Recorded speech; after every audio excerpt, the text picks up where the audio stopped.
Hello everyone, let us continue our lesson today. And for today, we are going to do this activity 2-5, and this activity will be your first quiz.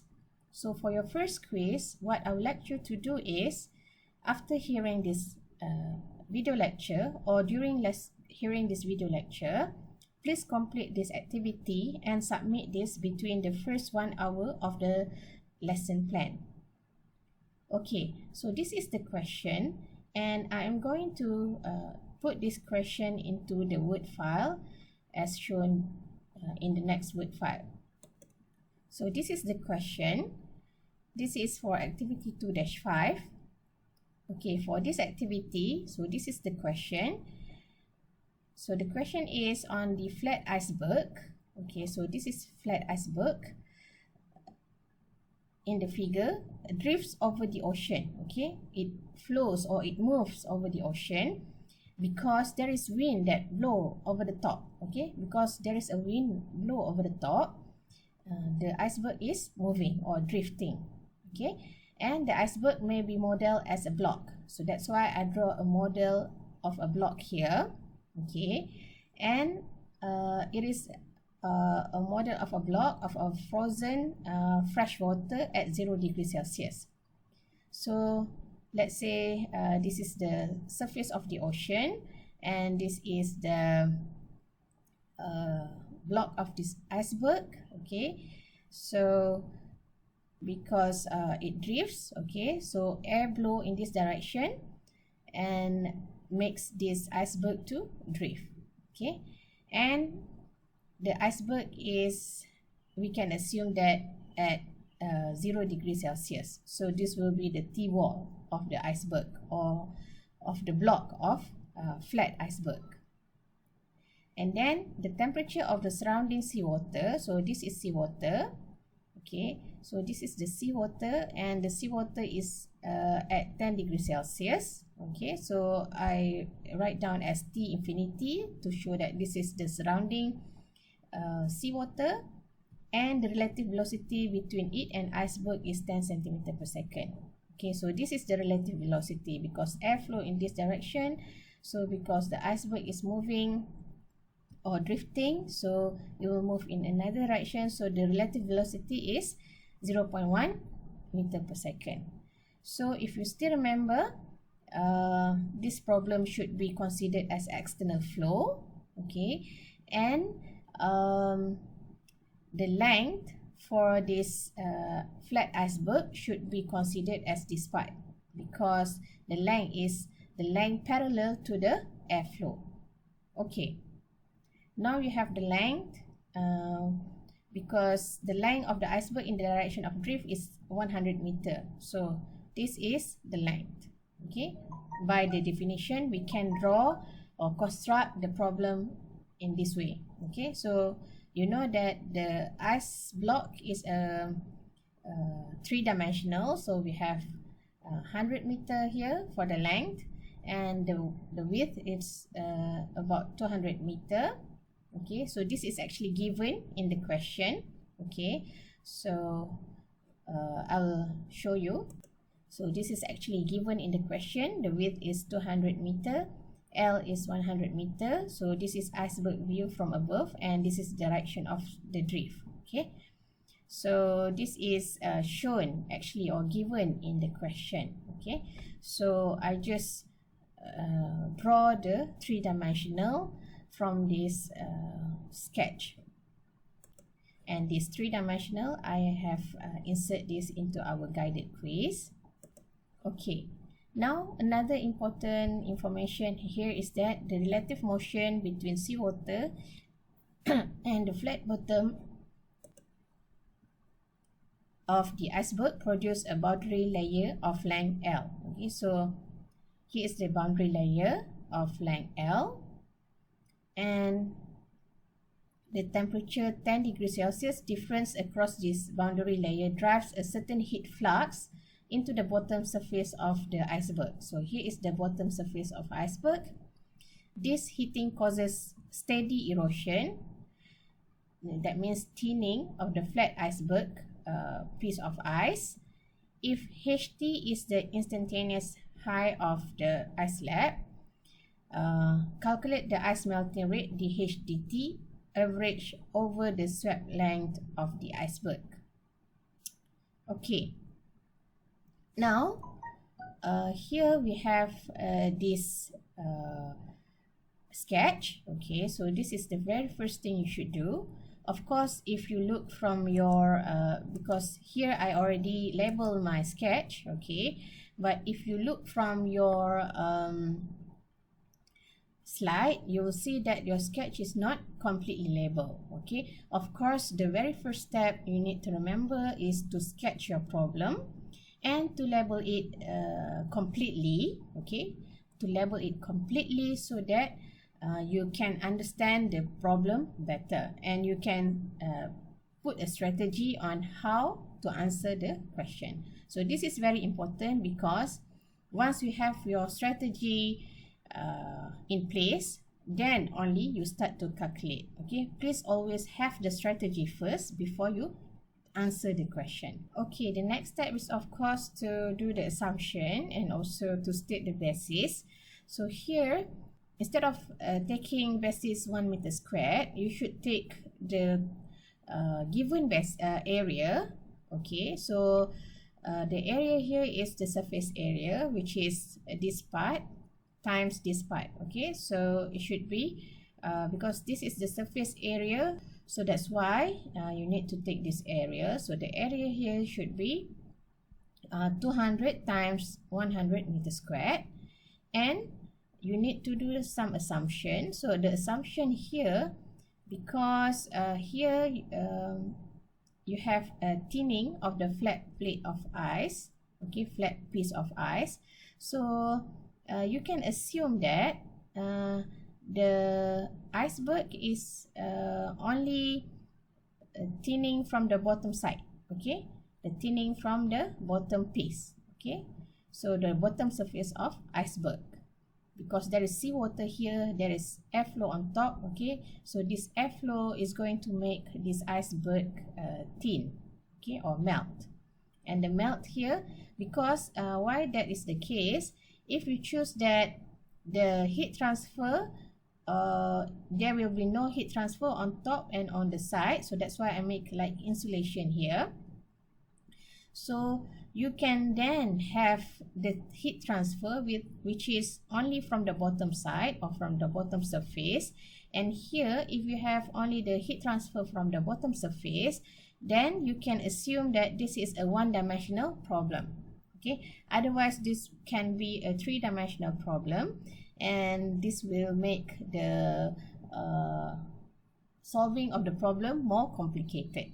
Okay, so here you can assume that this is the one-dimensional heat transfer problem only. So that's why you should assume that the heat transfer is only from the bottom surface of the iceberg and no heat transfer on top as well as on the side of the iceberg. Okay, next assumption is you can assume that the seawater here has similar properties of fresh water. Okay, because of course this is because we only have the properties for fresh water in the table. Okay, so that's why in real life, of course, the seawater has slightly different properties than fresh water, because of seawater contains salt, and that's why it has different properties.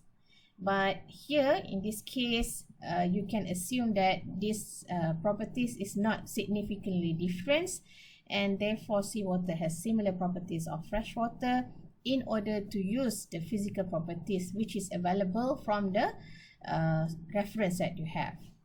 Okay, now the third step is of course to obtain the physical properties. Here is of course, since you already assume the fresh water, then you can take the one from table of water. So at which properties, of course, you should always take the average temperature in order to take the physical properties. and the average temperature here is between the surface temperature of the iceberg or the wall temperature of the iceberg, which is TW here, and also the surrounding seawater. Okay, because here you don't take from the air, because here the iceberg is within the seawater. It is exposed to the seawater, and the thinning occur from the side that exposed to seawater. So by taking this average temperature, you know already you will get 5 degrees Celsius, and this is the physical properties that you need to determine for water at 5 degrees Celsius, which is heat capacity, viscosity, the density, thermal conductivity, as well as Prandtl number. So like always, you need to show at least one of the interpolation, okay? Because here you know that you should do the interpolation because the temperature that you need to find is at 5 degree. Okay, the physical properties you need to find at this temperature, 5 degree. Okay, so you need to find, you need to do the interpolation. Okay, here if you want to do the interpolation, you should refer to the appendix A.2-11. Okay, so because this is the physical properties of liquid water. So the temperature that we need to the properties that we need to determine is at the temperature 5 degrees. So that means it is between 0 and 15.6. Okay, here what I show you in the guided example just now is for the viscosity. Here you should take 10 to the power of -3 for the calculation. Okay, and the unit here I choose to have the kilogram per meter second. Okay, so this is the interpolation step which you should do, and it is of course between 0 and, you should interpolate between 0 and 15.6 because 5 degrees Celsius is between these two temperatures. And by doing this, you should be able to get the viscosity at this given film temperature, and you should do the same interpolation for the rest of the physical properties, and then you should be able after that to complete or to calculate the Reynolds number. Okay, so this will be step number 4, and when you calculate the Reynolds number, this is the formula rho VL over mu. So V here is the velocity, which is 0.1 meter per second. L here is the length.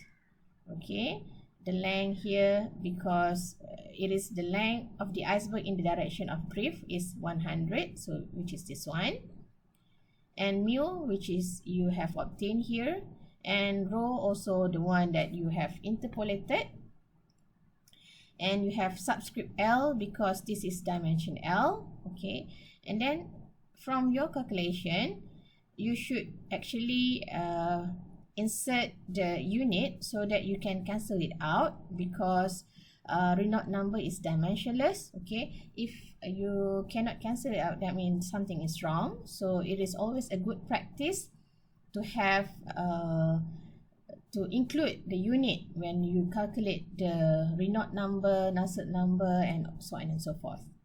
Okay, from your calculation, then you should see whether your Reynolds number is smaller or greater than 3 times 10 to the power of 5.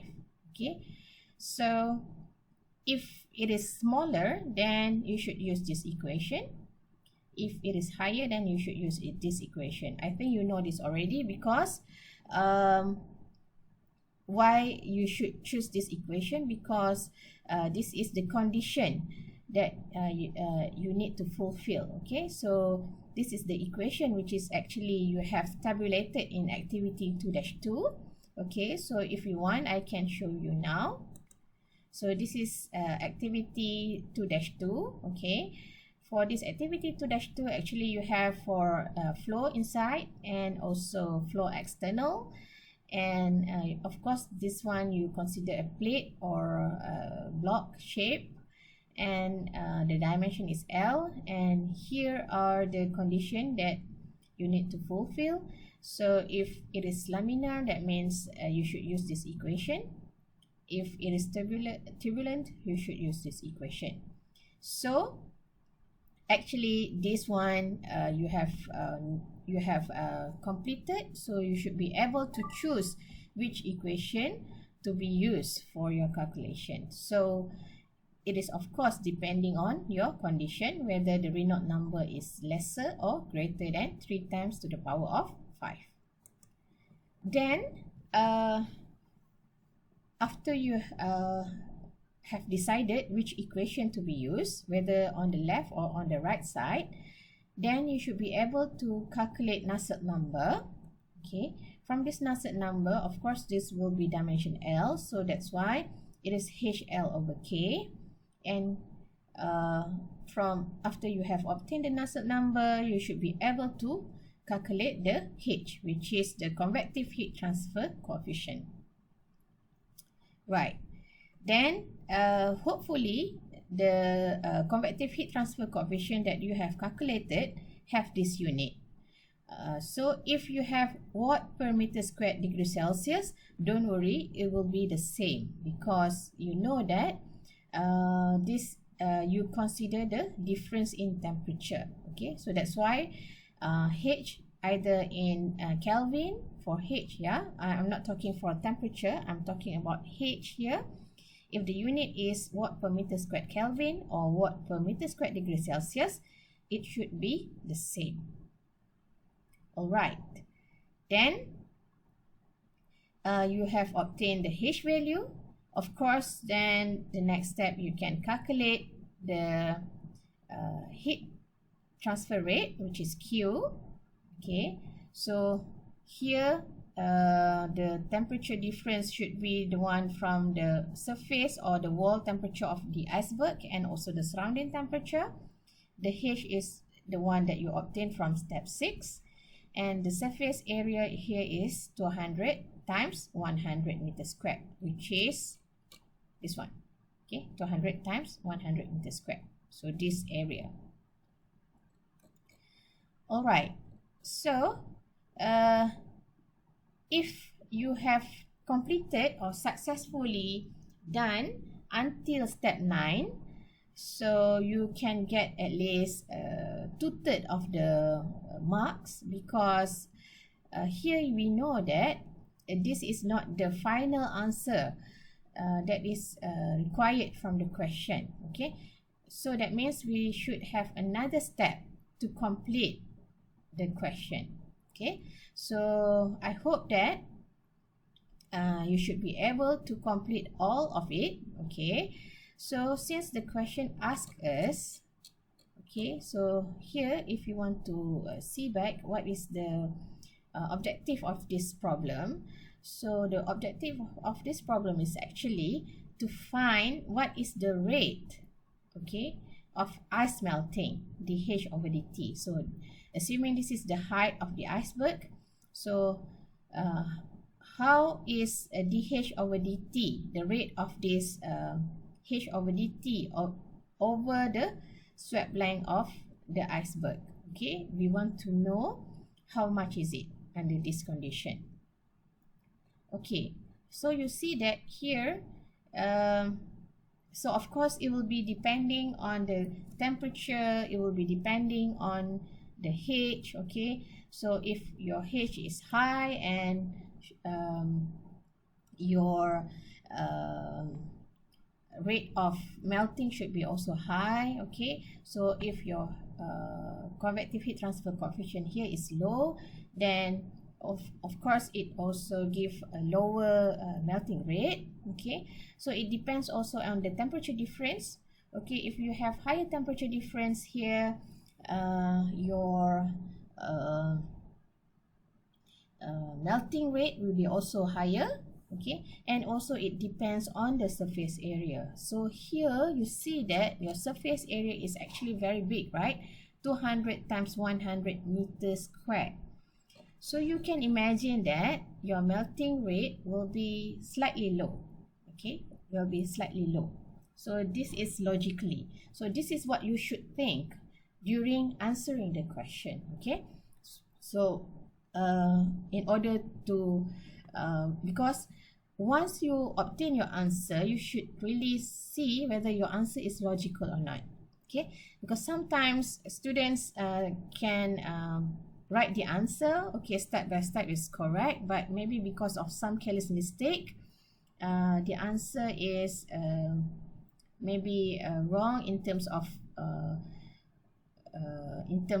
numbering, okay, because students make careless mistake during pressing the calculator, okay, so the answer becomes illogical sometimes. So students should see whether the answer is logical or not, okay. So because then, only by then, they realize they wrongly press the calculator or wrongly take the figures during pressing the calculator, and so on and so forth, okay.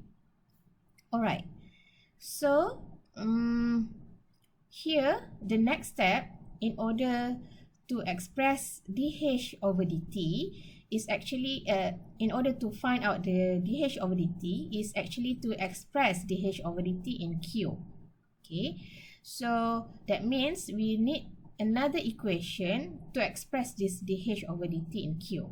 Okay, so this is another equation, which is Q is actually equals to the mass flow rate times LF. Okay, so what is LF here? LF here is the latent heat of fusion. So MF here is kg per second. Okay, so M dot here is mass flow rate in kg per second. So Q here is watt. So watt is also equals to joule per second. Okay, so watt is joule per second, M dot is kilogram per second. So you should really think what would be the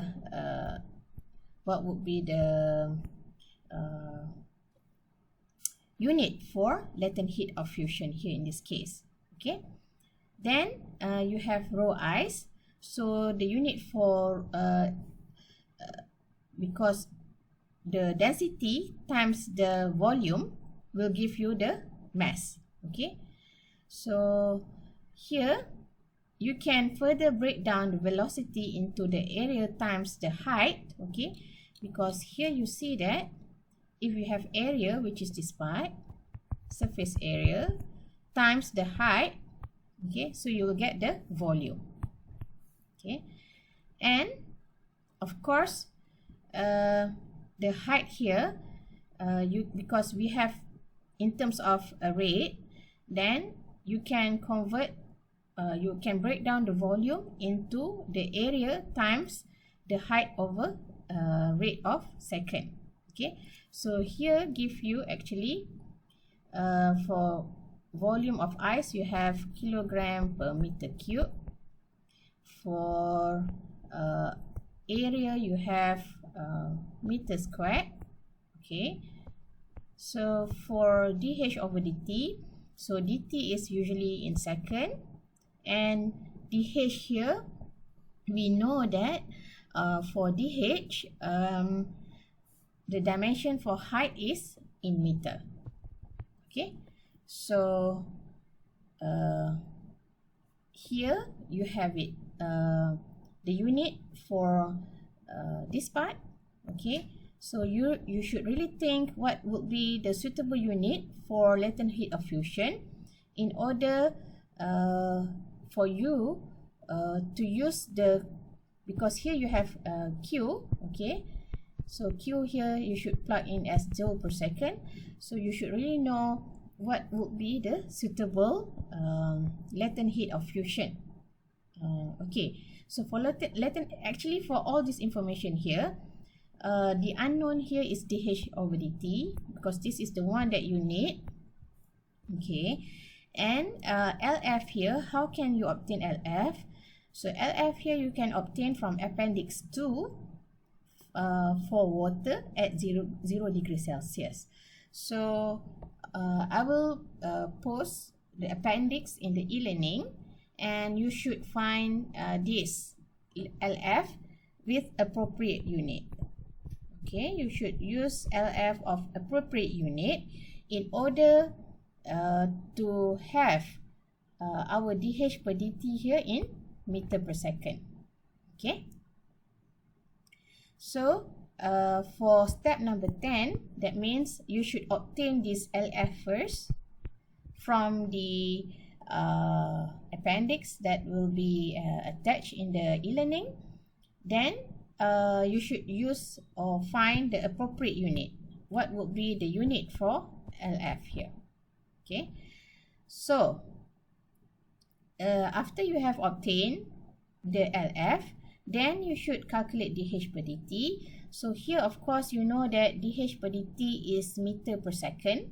Okay, so you can already see that it will be very small number because